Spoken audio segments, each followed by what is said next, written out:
आज मैं आपको सुनाने जा रही हूँ पंचतंत्र की एक और नई कहानी जिसका नाम है मूर्ख घोड़ा। बहुत समय पहले किसी जंगल में शक्तिमान नाम का एक घोड़ा रहता था। शक्तिमान को घास खाना बहुत अच्छा लगता था।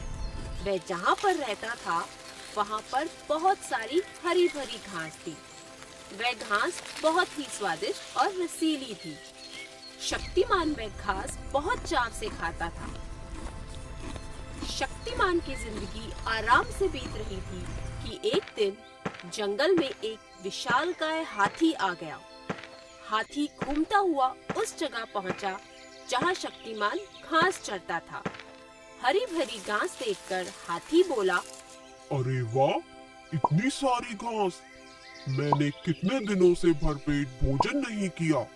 आज इसे खाने में बहुत मजा आएगा। हाथी शक्तिमान की घास चरने लग जाता है। हाथी को घास खाने में बहुत मजा आता है। हाथी को घास खाता देख शक्तिमान को बहुत दुख होता है। वह सोचता है, यह घास मेरा भोजन है, ना जाने यह हाथी यहाँ से कब जाएगा। हाथी को वह जगह बेहद पसंद आ गई। हाथी को उसकी जगह पर कब्जा करते देख शक्तिमान परेशान हो गया। वह सोचने लगा, यह हाथी तो यहाँ से जाने का नाम ही नहीं ले रहा है। आखिर मैं ऐसा क्या करूँ कि ये यहाँ से चला जाए। शक्तिमान हाथी को भगाने की तरकीब सोचने लगता है। शेर हाथी का सबसे बड़ा शत्रु होता है। अगर मैं शेर की मदद लूँ तो हाथी को यहाँ से भगाया जा सकता है। शक्तिमान हाथी को भगाने के लिए शेर से मदद मांगने के बारे में सोचता है। नहीं नहीं, अगर मैं शेर की मदद लेता हूँ तो कहीं ऐसा ना हो कि शेर मुझे ही मारकर खा जाए। शेर की मदद मैं नहीं ले सकता। शक्तिमान फिर इंसान की सहायता लेने के बारे में सोचता है। क्यों ना मैं किसी इंसान की मदद लूं? इंसान भी मेरी सहायता कर सकता है। ऐसा सोचकर शक्तिमान जंगल की सीमा पर किसी इंसान से मदद मांगने गया। सीमा पर उसे एक आदमी मिला। शक्तिमान ने आदमी को हाथी के बारे में बताया और कहा, वह हाथी मेरी सारी घास खराब कर रहा है। क्या तुम मेरी उस हाथी को भगाने में सहायता करोगे?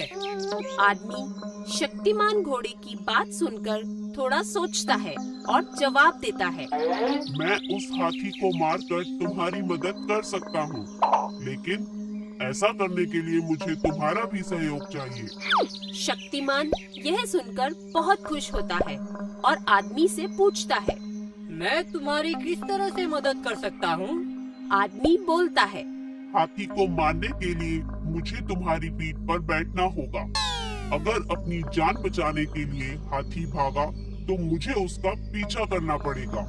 तब मुझे तुम्हारी जरूरत पड़ेगी। शक्तिमान आदमी की बात समझकर कहता है, ठीक है, अगर तुम हाथी को मार दोगे तो तुम जो कहोगे वो मैं करने के लिए तैयार हूँ। आदमी शक्तिमान की सवारी करने के लिए उसकी पीठ पर जीन बांधता है और मुंह में लगाम डाल देता है। फिर वह हाथ में भाला लिए शक्तिमान पर सवार हो जाता है। आदमी को शक्तिमान घोड़े की सवारी करने में बहुत मजा आता है। थोड़ी ही देर में वह हाथी के पास पहुंच जाते हैं। हाथी घोड़े के ऊपर आदमी को बैठा देख सोच में पड़ जाता है। इससे पहले हाथी कुछ कर पाता, आदमी भाला फेंकता है और वह हाथी को जाकर लगता है। हाथी गिर पड़ता है और कुछ ही देर में मर जाता है। शक्तिमान हाथी के मरते ही बहुत खुश होता है और आदमी से कहता है, हाथी को मारकर मेरी घास बचाने के लिए मैं तुम्हारा धन्यवाद करता हूँ। अब तुम नीचे उतर जाओ और यह जीन और लगाम उतारकर मुझे मुक्त कर दो। यह सुनते ही आदमी बहुत जोर जोर से हंसता है और कहता है, हा हा हा, क्या मैं तुम्हें मूर्ख दिखाई दे रहा हूँ जो जीन और लगाम उतार दूंगा? तुम आजाद होने की ख्वाहिश हमेशा के लिए छोड़ दो। अब से तुम मेरे गुलाम हो और सदैव मेरा काम करोगे। उस दिन से शक्तिमान घोड़ा आदमी की गुलामी करने लग जाता है। और इंसान पर भरोसा करने का नतीजा उसे बहुत भारी पड़ता है। तो बच्चों, इस कहानी से हमें ये शिक्षा मिलती है कि हमें बिना सोचे समझे कभी किसी पर विश्वास नहीं करना चाहिए। अगर आपको हमारे वीडियोस पसंद आ रहे हों, तो इन्हें लाइक करें, चैनल सब्सक्राइब करें और हमारे कार्टून शो सबसे पहले देखने के लिए बेल आइकन